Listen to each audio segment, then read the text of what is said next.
Continuamos con más Patagoneando por el Mundo. Otro de los temas que tratamos aquí en el CRILAR fue el de la vinchuca. La vinchuca es mucho todavía lo que se va estudiando y aprendiendo día a día de los comportamientos de la vinchuca que todavía no se saben, porque a veces en los corrales hay vinchucas y no hay en la casa que es próxima. Eso se está estudiando aquí en el CRILAR.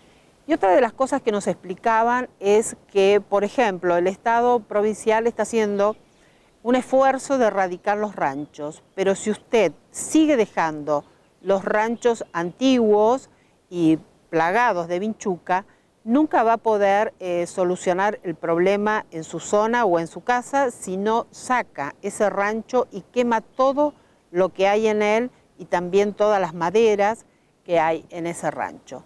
La vinchuca seguirá y seguirá poniendo huevos y cada vez va a tener más. Así que es interesante escuchar lo que aquí nos enseñaron en el CRILAR.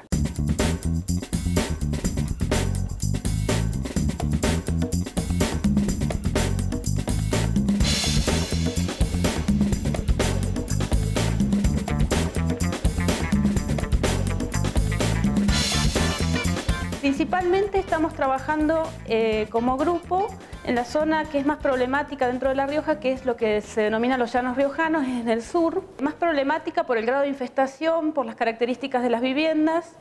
Es una zona... Ahora el hecho de que se están erradicando los ranchos, están haciendo nuevas viviendas. De hecho sí es una gran ayuda el tema de la erradicación de ranchos, pero...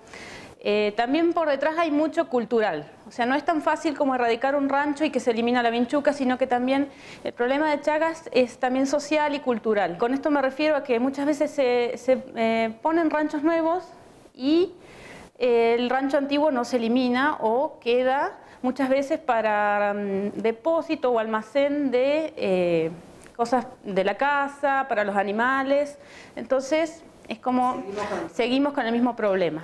La zona de los llanos riojanos se caracteriza por tener pequeños productores que tienen ganado generalmente caprino, muchas veces gallinas, en algunos casos vacas, pero generalmente son pequeños productores y con un grado de pobreza bastante importante. La vinchuca es un insecto que, si bien el problema está dentro de la casa, todo lo que es los animales domésticos que puede haber fuera de la casa, lo que nosotros llamamos el peridomicilio, siempre va a ser un problema en cuanto la vinchuca va a residir dentro de esos peridomicilios y de ahí potencialmente puede pasar al domicilio y afectar al hombre. O sea, estudia la vinchuca y a la vez el comportamiento del ser humano con respecto a esto. Nuestro grupo de trabajo estudia en sí la vinchuca, que es endémica para la zona, que es típica de la zona, que se llama Triatoma infestans. Nos interesa saber el comportamiento, porque si bien mucho de lo que se ha estudiado de esta especie aquí y en muchos otros grupos de trabajo, siempre aparece algo nuevo, siempre lo que se descubre para determinada zona no es aplicable a veces en otra zona. El comportamiento es tan heterogéneo que siempre lleva a nuevas preguntas, siempre lleva a nuevos cuestionamientos que... Por ejemplo, nuestro grupo trata de estudiar si existe dispersión de la vinchuca, qué tanto vuela, es algo que por ahí parece simple, pero no se sabe del todo. Existen peridomicilios muy infestados, una infestación muy alta, unas cantidades de vinchucas importantes, por ejemplo, dentro de un corral de cabras. Sin embargo, cuando uno va a la casa, encuentra una o dos vinchucas o a veces nada. ¿Por qué eso? Esa es una de las preguntas. ¿Prefiere o no prefiere ir a alimentarse de humano? ¿Hasta cuándo una población puede crecer en el peridomicilio y después pasar al domicilio? ¿Y qué insecticida es el adecuado y cómo es el tratamiento que hay que hacer? Generalmente se aplican insecticidas piretroides. El tema con los insecticidas es que dentro de la vivienda, como bien dije, están más expuestos a las condiciones ambientales. Cuando se hace un rociado, prácticamente el 100% de la población de esa vivienda desaparece. Siempre y cuando no llueva. Dentro del domicilio no es ningún problema, porque lo que hacen en los programas de Chagas es eliminar todo lo que existe dentro de la casa, todo el mobiliario, todo sacan hacia afuera, rocían y después entran de nuevo, todo. Sí, pero si llega a estar dentro del mobiliario... También todo, se revisa todo, es un trabajo muy minucioso.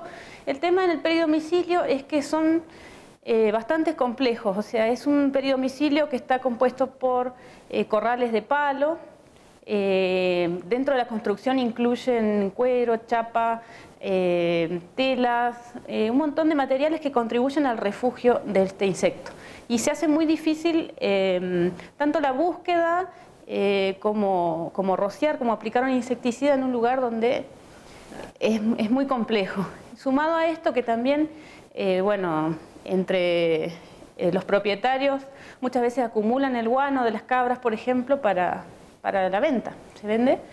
Y bueno, dentro de ese guano, dentro de esa ramada, muchas veces se encuentra la vinchuca y bueno, es un sitio bastante difícil de erradicar.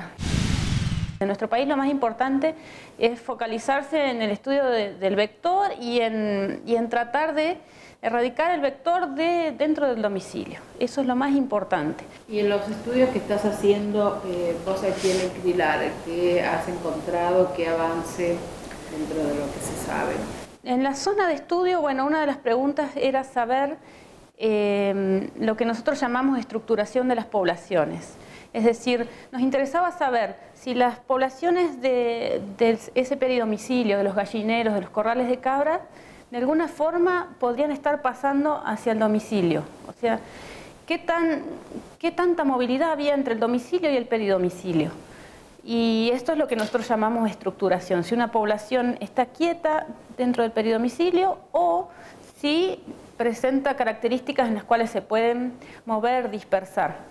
Esto lo hacemos a través de una técnica, o sea, no directamente como analizar cuáles son la cantidad de insectos que se mueven de un lugar a otro, sino a través de una técnica para establecer fenotipos.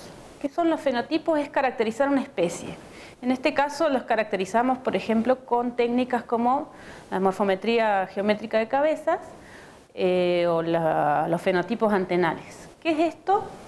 Nosotros lo que hacemos es, con las antenas, identificar características propias de un insecto. Un insecto de gallinero va a tener características en sus receptores antenales distintas a las del domicilio y distintas a los corrales de cabra. Y de esta forma podemos establecer y caracterizar una especie para saber si un insecto del domicilio muestra similitud con un insecto de gallinero, posiblemente porque en ese momento hubo un cruzamiento entre esos dos hábitats.